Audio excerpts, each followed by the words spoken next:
Bismillahirrahmanirrahim. Assalamualaikum warahmatullahi wabarakatuh. Perkenalkan, nama saya Zulkifli dengan NIM 230404501019 dari kelas C, Prodi Bimbingan Konseling, jurusan Psikologi Pendidikan dan Bimbingan, tahun 2023, Universitas Negeri Makassar. Tujuan saya membuat video ini yaitu untuk penuntasan tugas UAS dari mata kuliah Filsafat Ilmu. Baiklah, di sini saya akan menjelaskan profil singkat dari seorang filsuf bernama Jean-Paul Sartre.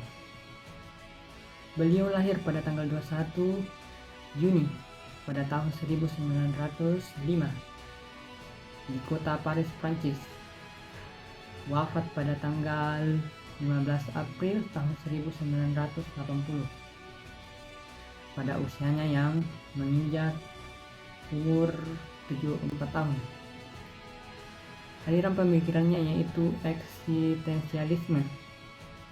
Jean-Paul Sartre adalah seorang filsuf, penulis sekaligus aktivis politik Prancis yang hidup pada abad 20. Ia dikenal sebagai tokoh utama dari aliran eksistensialisme yang menekankan kebebasan, tanggung jawab, dan pilihan manusia dalam menghadapi dunia yang absurd dan tidak berarti. Ia juga memengaruhi gerakan Marxisme, humanisme, dan postmodernisme dengan kritiknya terhadap kapitalisme, kolonialisme, dan imperialisme.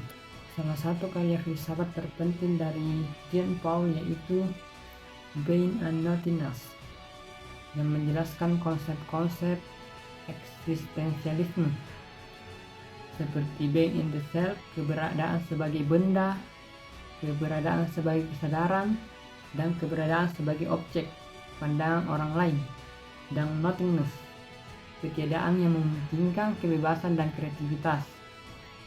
Dalam karya ini, Sartre juga mengembangkan gagasan tentang bad faith atau ketidakjujuran diri, yaitu sikap menolak atau menghindari kebebasan dan tanggung jawab yang melekat pada eksistensi manusia, dengan cara menganggap diri sebagai benda yang ditentukan oleh esensinya, bukan sebagai subjek yang menciptakan esensi itu sendiri. Jean-Paul juga menulis banyak karya sastra yang menggambarkan tema-tema eksistensialisme seperti novel Noze pada tahun 1938 yang menceritakan tentang seorang sejarawan yang mengalami krisis eksistensial dan merasakan ketidakbermaknaan keberadaannya. Yang selanjutnya itu drama No Exit yang menggambarkan 3 orang yang terjebak dalam ruangan dan menyadari bahwa neraka adalah orang lain karena mereka saling menghakimi dan menyiksa. Yang selanjutnya yaitu trilogi novel The Roads to Freedom, yaitu sebuah karya yang menceritakan atau menggambarkan kehidupan beberapa tokoh mencari jalan kebebasan mereka di tengah-tengah perang dunia kedua. Jean-Paul juga aktif dalam berbagai gerakan politik dan sosial seperti anti-kolonialisme, anti-rasisme, dan anti-imperialisme. Ia mendukung kemerdekaan Aljazair dari penjajahan Prancis, menentang perang Vietnam, berpartisipasi dalam proses mahasiswa pada tanggal Mei tahun 1968, dan mendukung hak-hak perempuan dan kaum minoritas. Ia juga menjalin hubungan asmara dengan Simone de Beauvoir, seorang filsuf feminis yang juga merupakan rekan dan sahabat karibnya sepanjang hidupnya. Jean-Paul adalah seorang filsuf yang terpengaruh dan kontroversial, yang karyanya telah memengaruhi berbagai bidang ilmu, pengetahuan, seni, dan budaya. Ia juga memiliki relevansi dengan dunia konseling karena ia menawarkan pandangan tentang manusia sebagai makhluk yang bebas, bertanggung jawab, dan berpikir kritis dalam menghadapi tantangan dan masalah hidupnya dengan cara yang otentik dan bermakna. Beberapa konsep data metode Santre yang dapat digunakan di konseling yaitu filosofis dan psikoterapi eksistensial yang bertujuan untuk membantu klien mengembangkan kesadaran, pemahaman, dan pilihan mereka dalam mengatasi krisis eksistensialisnya. Karena hal itu juga, Jean Paul dianggap sebagai salah satu sumber inspirasi bagi dunia konseling, khususnya konseling eksistensial. Konseling eksistensial adalah pendekatan konseling yang bertujuan untuk membantu klien mengatasi tantangan eksistensialisnya. Konseling eksistensialis juga membantu klien dalam mengembangkan kesadaran diri, otonomi, dan kemampuan untuk membuat pilihan sesuai dengan nilai-nilai dan tujuan mereka. Berikut ini beberapa konsep utama dari pemikiran Jean Paul yang relevan dengan konseling eksistensial, yaitu yang pertama yaitu keberadaan mendahului esensi.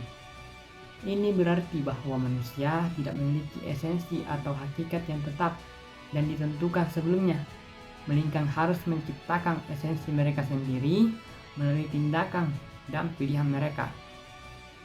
Manusia adalah apa yang mereka lakukan, bukan apa yang mereka miliki atau apa yang mereka katakan. Yang kedua yaitu manusia dikutuk untuk bebas. Ini berarti manusia tidak dapat menghindari kebebasan mereka. Bahkan ketika mereka mencoba menghindari kebebasan mereka atau menyerahkannya, manusia selalu menyertai kesadaran mereka, dan dengan demikian juga menyertai rasa cemas, bersalah, putus asa. Manusia harus menghadapi konsekuensi dari pilihan-pilihan mereka dan tidak dapat menyalahkan faktor-faktor eksternal. Dan yang ketiga adalah manusia adalah dalam dirinya sendiri dan untuk dirinya sendiri. Ini berarti bahwa manusia memiliki dua aspek ontologis, yaitu sebagai benda dalam dirinya sendiri dan sebagai subjek untuk dirinya sendiri. Sebagai benda, manusia dapat diamati, diukur, dan diklarifikasikan oleh orang lain atau diri sendiri.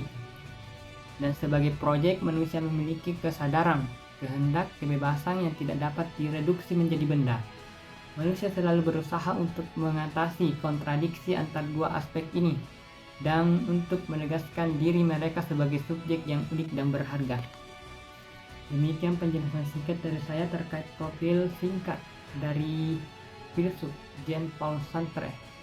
Saya harap video ini dapat memberikan Anda gambaran singkat tentang profil Jean Paul Sartre dan pemikirannya dan keterkaitannya dengan dunia konseling. Sekian dan terima kasih. Wabillahi taufiq wal hidayah. Wassalamualaikum warahmatullahi wabarakatuh.